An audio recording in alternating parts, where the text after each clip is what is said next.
Hello everyone. Trying the lighting thing again. Coming at you actually at night, which most of the time I do my unboxing videos in the afternoon before the sun goes down. But I was like, hey, I'm really impatient, really wanting to get this particular Nendoroid open, and yeah, so I was like, let's go ahead and do a video. So anyways, for the piece de resistance, we are here for Miss Eris. How do you say her last name? Eris Boreas Greyrat. I don't know why I struggle with Greyrat.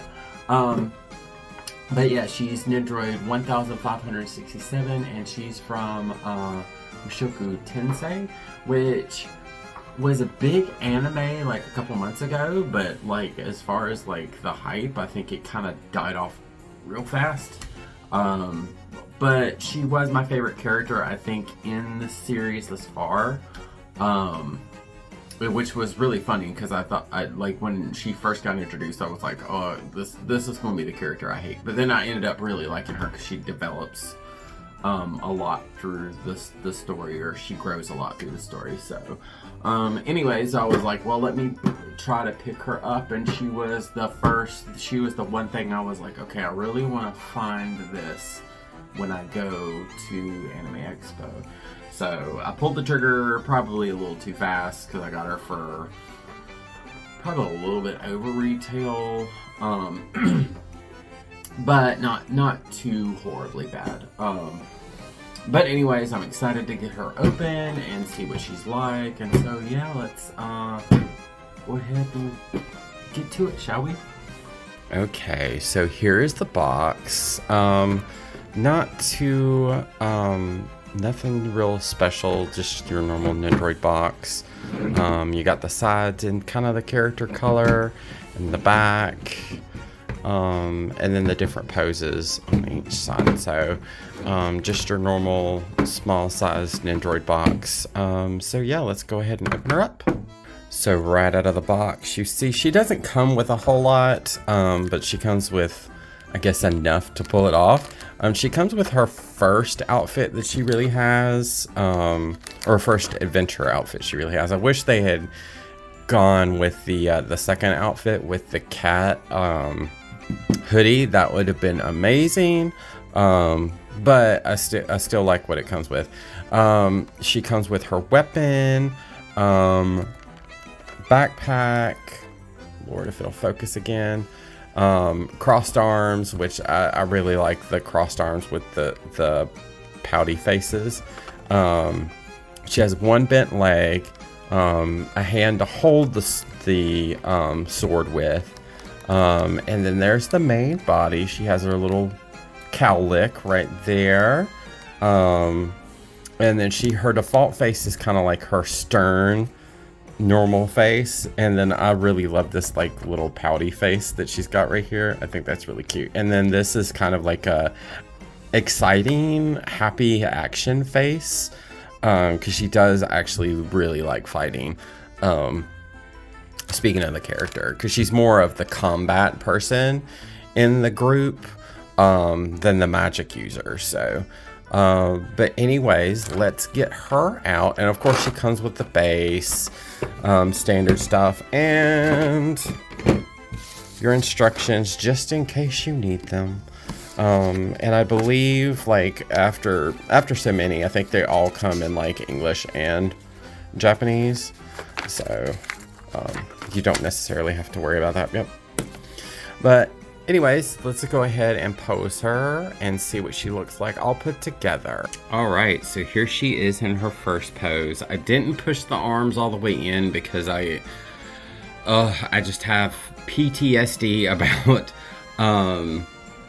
the armholes being loose after putting in different arms and the default arms not fitting. So I was like, let me not do that for the first pose, because I want to actually like try to do action poses with her too, at least before I decide on a final pose. This is pretty cute. This is very standard Eris. they do have like 3 holes in the back where the belt is. The belt comes like on there. Like you could pry it off possibly. But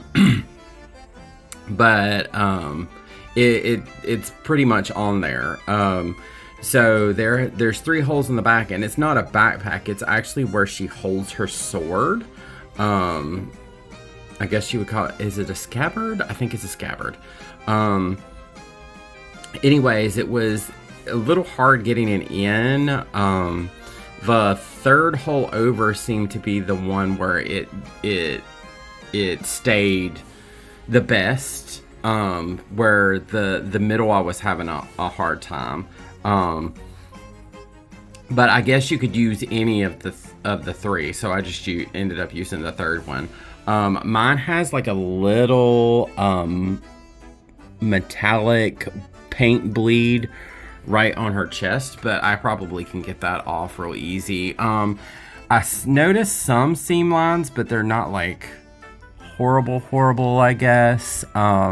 Like this one right here and that one right there in the light, I can see real bad. The one I think that was the worst was this one right here on the, yeah, right there. But still not a deal breaker. I don't think it's that bad and that noticeable. Where I'm like, oh, and there's another one.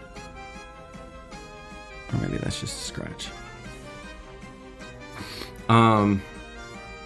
But overall, I think it's pretty good, especially with her hair being like as crazy as it is, or at least like the way they've got it looking.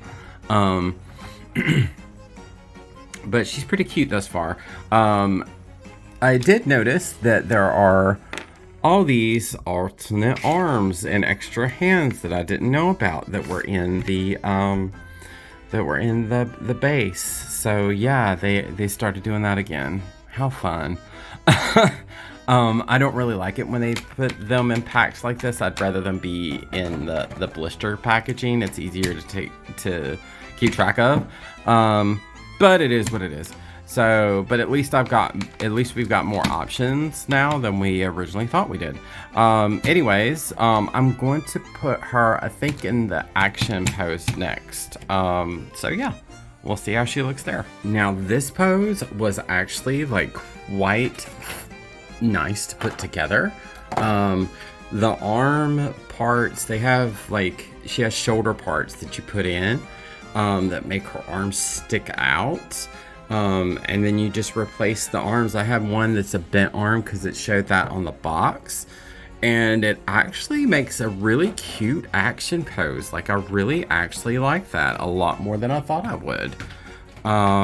So yeah, like, I'd really suggest this pose for her.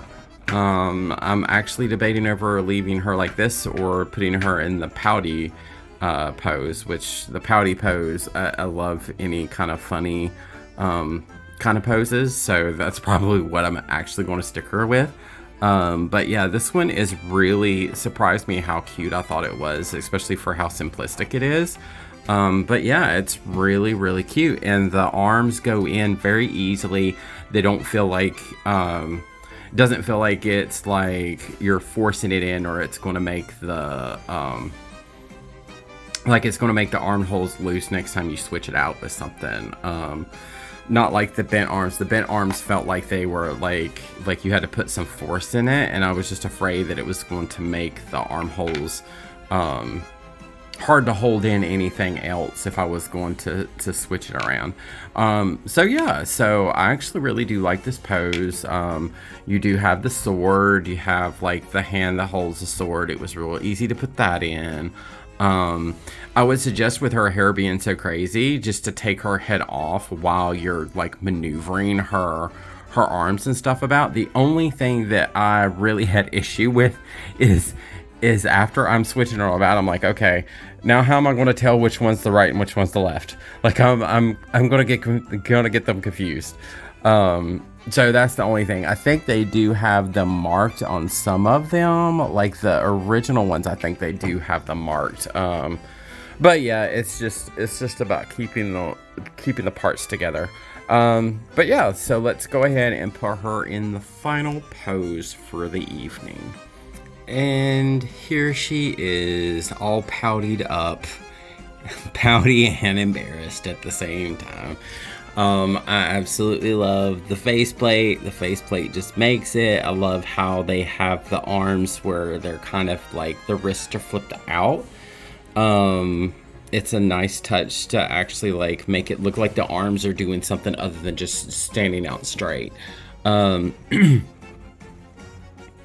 But yeah, and the box didn't show her with the sword scabbard in around the back, but I was just like, I'm just gonna put it there. She's got to be ready to fight. But yeah, like I think I'm gonna leave her in this pose at least for a little bit. I think it's really cute. But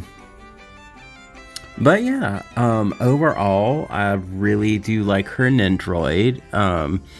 There are some things, but I think they're just like common like things with Nendoroids nowadays, especially like ones that were done like I'd say within the past year or so. Like you can see the seam lines are more apparent on a lot of them. As long as they're not like eyesores, then I've learned to let it go. But I have noticed that the quality has dipped a little bit. But it's not going to deter me. It's just going to make me only pick up characters that I really, really like. So, I mean, like I love this Nendoroid. But, if Eris is your favorite, if you like Mushoku Tensei, definitely pick her up. If you're kind of on the fence about her and she's not really your favorite, you might just want to skip her. Roxy's looked good, but, like... I would rather have Eris than Roxy, just because Eris, I felt more of a camaraderie with Eris, even though the Roxy one looks pretty freaking cool. That doesn't mean that I won't pick her up in the future. But anyways, I actually am rather satisfied with this little cutie. And happy to add her to my collection. So if you like this kind of content, hit the like button, subscribe, leave a comment if you like. Let me know what Nendoroid you're most excited about coming out this year and maybe the beginning of next year. I know I'm really excited and kind of scared for the Fruits Basket Nendoroids. I've pre-ordered Yuki, but it is produced by Toy Tech, or manufactured by Toy Tech, which Toy Tech does, they do some sculpting for a Good Smile Company, but when they're given the manufacturing responsibilities, they tend not to be so great. The Love is War Nendoroids were some of the most desired Nendoroids to come out, but then when Toy Tech released them, they just steadily kept getting worse. Like we thought, when Kagura first came out, we were like, okay, well, she's the seam line is really bad across her hair for no apparent reason. We'll see if it gets better. No.